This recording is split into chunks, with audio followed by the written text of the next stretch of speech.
It's So hello everybody. Could I just get a quick mic check? So just type yes or something if you can hear me clearly. Oh, that's wonderful. Yeah, so that's good. Okay, so this talk is going to be on the importance of professional development with a focus really on teacher training. A lot of this will be familiar to many of you. I think this is going to be a case of preaching to the choir, but I'm hoping that I'll have some interesting nuggets of information. And at the end, if anyone has any questions, please feel free to ask. Or if you come up with a question during the presentation, just tap away in the text box and I'll come back to it when I can. So, yeah, so this is all about this idea of the new professionalism within the TEFL industry. You're here now. There are 53 participants in this talk right now. So I guess that you care about professional development. I don't think you'd be here otherwise. So it's a fair assumption.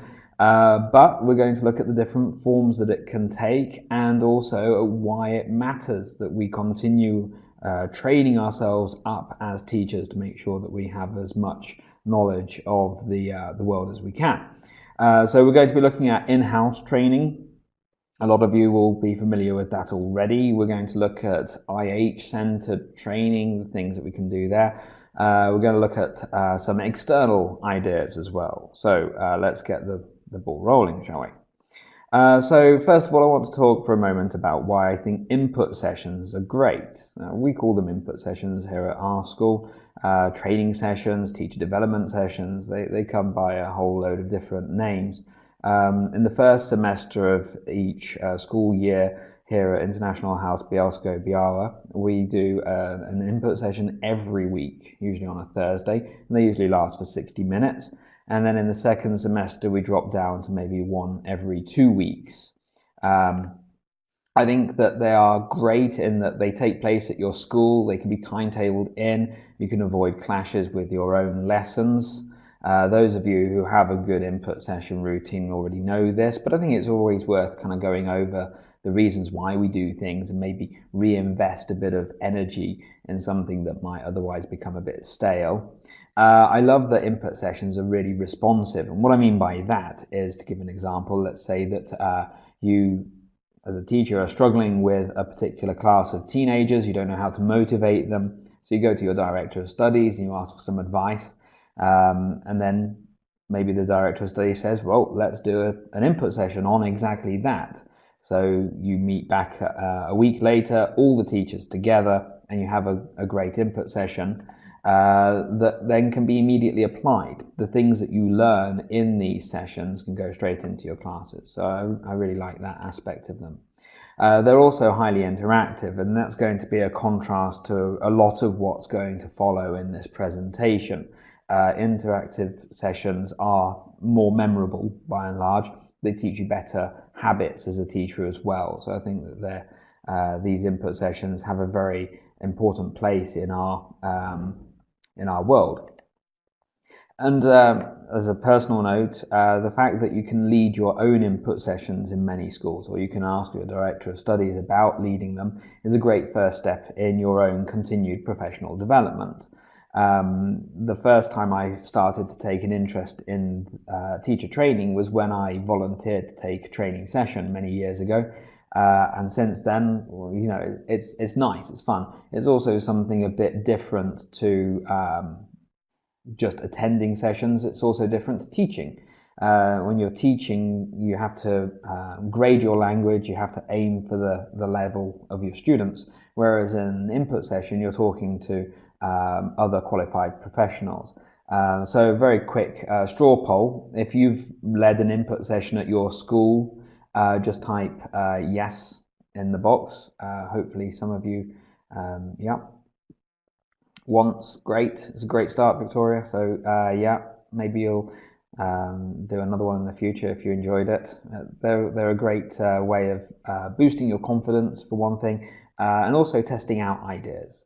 You know, if you're not sure about introducing an idea into the classroom, try it out on your fellow professionals first. So that's in-house. And after that, we can start looking at what IH World offers for training and development. And I'm calling this Buried Treasure. The reason I call it Buried Treasure is that I have been at this school for 10 years, and it's only recently that I discovered these different things. I went into the IH World system recently. I had to ask my Director of Studies for the login details because I wanted to apply for the Speak for IH program, where if you go to a conference that's not IH hosted, International House will offer a stipend to cover some of the costs of travel and things like that if you then use IH materials like the branding on your slides and things. So to do that, you have to have a login, and when I got the login, of course, I went snooping. It's natural, isn't it? And the two things I found were the free online workshops. You might see these advertised around your school if you're at an International House school. And something called the CPD, the Continuous Professional Development. And this is 4 levels of progression that you can work through. So with the online workshops, this is a little snapshot. Thank you, Sean. Yeah, it's out there, and it's the lid of Pandora's box has been removed now. So yeah, the online workshops, I'd like to do some of these myself in the future. I've been a bit busy recently, but we have started advertising them more in the school. And I think they're a great way of testing the waters with workshops. You do one of these free courses, there's a time limit for it, and you study more or less at your own pace, and then you come out being able to say, yeah, I know it. Then the CPD, again, here is a little screenshot. You get a certificate for each of the levels. I'm really kicking myself. 10 years at this school, and I didn't even know about this. So basically, this means I'm going to be spending probably another 4 years at IH before I even think about going anywhere else. This looks really exciting. For example, the first year of the IH CPD scheme, it asks you to do 6 observations and make notes about them. You've probably got all these worksheets that you can take into the observations that you do. You fill them in and keep them in a folder and then submit them with this. I love this idea, honestly. I think it's brilliant because we do observations. Peer observations, you are observed by the DOS and by peers, and we do it because we have to. It's part of our contract. It's one of our duties. And some people put up resistance to it. But here we have a system that rewards you for doing these things. It actually says, look, well done, you've got level 1. If you do all the other things that you have to tick on the box. I think for level 4, one of the criteria is having a brilliant beard like this. No, I think it's giving a talk like this, actually. So many things that you might not have thought of doing before. If you have a look at the scheme, you'll start thinking, well, that's something I haven't tried. It's definitely something worth doing. So now we come on to the IH World courses. These are the courses that are offered by International House. If you are a teacher in the IH system, you get a discount. It's advertised on the page itself, actually. So for each of the courses, there will be a regular price for people outside of the IH system, and there will be a price for those of us in the system. If you're in the situation that I'm in, I have my own company here, so I am tax registered. They offer kind of a VAT refund, something like that. I got some more money off. I mean, I'm not going to say no to a discount. I start my next course in a week, actually, on the 25th, and I'm going to be doing the teacher trainer certificate that you can see in the bottom left-hand corner just here. There are lots of courses here, and I think it's something that people would be interested in. I'm going to take this opportunity to make a call for action from International House. Please offer more courses. There are so many courses here that look great, but there are others that don't exist yet, and I think they should. For example, I'm the exams coordinator here at Bielsko, and every year we get new teachers. They come along, they want to know how to teach their C1 Advanced, their B2 First classes, and because it's a little bit different to a regular class, there's a lot of stuff that we have to go through, and it's the same every year. I think it'd be great if there was like a how to teach an exams class course. Anyway, that's by the by. So IH World Courses, goldmine, lots and lots of very interesting stuff there. Okay, so that's the IH side of things. So let's look a little bit wider at the world of MOOCs. Now, if I remember correctly, a MOOC is a massively open online course, and these things are very well subscribed in a lot of places. They do have a high dropout rate, unfortunately, but I think that's one of the consequences of the course being free. But there's a lot of value to be had. So they really do a good job of supporting your learning. Two of the bigger names I would say to check out first would be Coursera, which is more of an American system, and FutureLearn, which I think is the Open University kind of rebranded a little bit. They are both moving towards more premium models now. So with Coursera, a lot of courses you can either, as the Americans say, you audit the course, which means that you don't really interact with the material very much. You have to pay for access if you want to do the assessed tasks and things like that. FutureLearn now has a yearly offer, so you can either pay per course or you can pay like a subscription fee to have access and a certificate for the courses that you complete. But in both cases, you find that most of the content is available for free. So that keeps it pretty, keeps it budget friendly, I'd say. So the other thing with these sort of courses is that if you don't really feel you've got time to invest in doing something like this, maybe you'll find a student who wants to. I actually did something like this myself. I had a one-to-one student who was a medical professional in her 50s, and we were into the second year of our one-to-one course together. We'd kind of run out of topics of conversation, so we joined Coursera together and we did something with, I think it was a Dutch university, about terrorism and counter-terrorism. So you can imagine the two of us sitting there watching these short video clips, talking about the topic, looking at the language. It was a really good experience for both of us because we had so much access to authentic texts. Plus, we came out of it with a little digital certificate saying that we'd done it. So coming to Coursera, let's have a quick look. These are some of the completed courses that I've done. Really interesting stuff. And one of the reasons I want to talk about Coursera in a little bit more detail here is to relate it to kind of the future for you as teachers. A lot of things are going into the online realm now. You see all these schools popping up that are just online. Well, if you're interested in doing online things, then starting with Coursera, get into a good course, do well, get noticed by the tutors there. For example, you'll see the second on the list there was University Teaching 101 with the Johns Hopkins University in America. At the end of the course, I was approached by one of the forum leaders there from Johns Hopkins and asked if I would be interested in running the next course, like as a moderator. Unfortunately, it coincided with a lot of work I had to do elsewhere, so I had to say no, but the opportunities are there. And there's a lot to take advantage of in that area. With FutureLearn, there's a huge variety of teaching courses available. You can see the different categories that are highlighted here, and I think that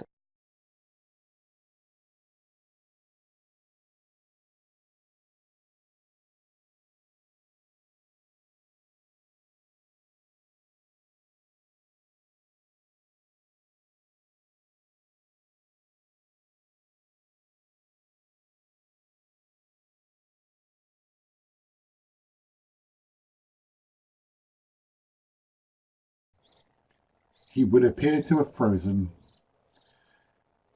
Yeah. It's his internet must have gone. Oh, hang on. Christopher, are you there? I'm there again. Yeah, sorry about that. I think someone kicked the router. It's So okay. keep it under a desk where the computer is, and it's yeah. Sorry about that. I'm back. Can everyone hear me all right? Sentence. So begin that sentence again if you remember where you are. Sure, yeah. So I was just coming to the end of talking about FutureLearn. Thank you for the welcome back. Yeah. And all the courses here, it leads quite neatly into next steps in teacher development, most obvious of those being the Delta and the TESOL, which you know about already, I should imagine. It's like the next level up after the CELTA. But beyond that, you can also think about master's degrees. I don't feel I have enough work at the moment. Obviously, just a crowded timetable full of lessons at different levels. So I'm actually engaged in a distance master's with the University of Leicester. It's an MA in Applied Linguistics and TESOL. And if you're interested in doing something like that, note that on FutureLearn, the University of Leicester and University of Birmingham as well, if I remember, do a taster course in applied linguistics. So if you're interested in pursuing an MA in the future, this is a great way to go about it. They do fall a little bit beyond the scope of this talk, so I want to move on to why all of this matters. The first thing I would say is that when you get involved in teacher training and development and you start doing these sort of courses, you put yourself in your students' shoes. Now, how many times have you had a student say that they're very sorry, they didn't have time to do the homework, they were too busy, and you go, oh, come on, what sort of homework was it? It was a little essay, come on. Do yourself an online course with deadlines, and suddenly you find that you're struggling to do all the homework that's expected of you as well. You start to sympathize a little bit more. That's happened to me. I'm not very sympathetic towards my students, but I'm more than I was before. The second thing is what I would call commitment to the cause. I've noticed in the time that I've been a teacher that we have moved away quite substantially from the image of the backpack teacher. These people who came into TEFL because they wanted to see a place, they wanted an extended holiday, and they weren't necessarily interested in being committed professional teachers. And I think we're moving away from that a lot, but this kind of long-term development it speaks volumes. Think about the process of becoming a chartered accountant in any country. It's a massive number of courses to go through, and it can take years to become a chartered accountant. Why are we any different? And it also opens wider horizons. Like I mentioned with the Coursera course, by getting yourself out there and noticed by other people, you can start to become more involved in the running of these courses. But beyond that, if you move into teacher training, you get to do fun things like this sort of conference. I mean, anyone can do the conference if they have a good idea and they really, really want to do it. But one last thing about why this matters. Looming disaster. Okay, so I'm a little bit biased about this, but for me, the looming disaster is Brexit. It looks like Brexit is going to happen, and there are two possible forms it's going to take. The first one is no deal, and we should be scared. The second one is negotiated deal, which is also quite scary, but at least we'll know a little bit. So no deal is uncharted territory, and nobody is safe, really. There will be no guarantees of anything. I don't have permanent resident status here in Poland yet, but I'm working on it as quickly as I can, because if there is no deal, who knows what's going to happen to us. The negotiated deal looks more likely, but it will lead probably to the end of freedom of movement. But we will get a transition period in that case. So if we have a negotiated deal, we won't know really what it means for us. We won't feel the pain as such until about 2021. That means time to prepare. So what does that mean in terms of teacher development? Well, here's a little picture that my DOS took for me from the TEFL.com page, and it shows just how many people in TEFL are from the UK. It's a large number. A lot of teachers do come from the UK. I'm not going to be talking today about the difference between native and non-native speaker teachers. I think that if you are devoted to teaching, that's brilliant, and from my employment history I've never noticed a big difference there, but statistically teachers tend to come from the UK, so they're the ones that are going to be hit by Brexit. So there probably won't be as many British teachers entering the industry. There will also probably not be as much movement of teachers between schools in the EU and possibly beyond, because a lot of arrangements are between the EU and other countries. So it's hard to say what's going to happen there exactly, but this is my guess. And I think that means that CPD, continuous professional development, takes on an increased level of importance. If you find a good job, you'll want to keep it. You'll want to protect yourself against people coming in and taking that job. And the way to do that is by being the most experienced and the best trained. So that's that increased level of competition. It also means that we remove the barriers for people coming in. We just say, get trained, get all of these things, become a specialist, and you will have a proper career. So on that dark and gloomy word, yes, thank you, Sean. I shouldn't mention the B word, but you did see these slides before. And David, I wish I had your optimism. I think not, it's not looking bright at the moment. So that's the end of my talk. If anyone has any questions.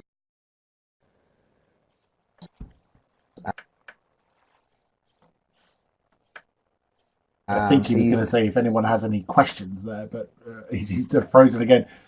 There you go. Let's just turn his video off and see if it makes a difference to his bandwidth.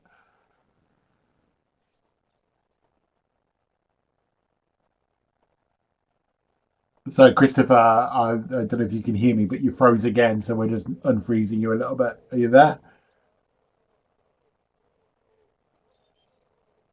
Oh, has he vanished completely?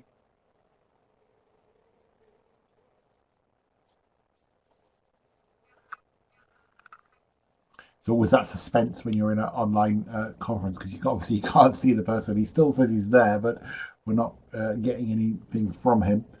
Maybe he's stuck. I'll try something else. Let me see. Okay.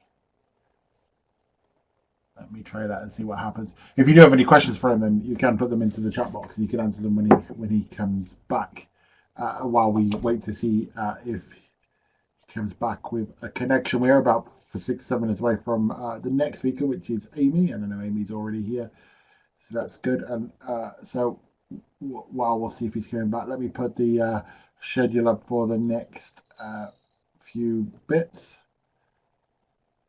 Oh, he's back. Let's see if he can. Hi, Christopher. Welcome back again. I've given you microphone and camera rights. I am, yep. Are you there? Just to say goodbye, I suppose. You see, you jinxed yourself by mentioning the B word. The I think system that's took it, against yeah. you. That's what it was. But, you know, I actually left. But now I'm back. Metaphorical or what? It is, yeah. Is he remaining or is it even? Okay, so there's a few. I know you were coming to the end, so I think it was just. I think you were saying, "Are there any questions?" when you left. So there don't seem to be any. Come up with a few thank yous there. Thank you.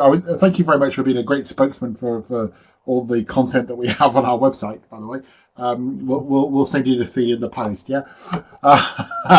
But thank you for that, and thank you for a very informative and well presented talk.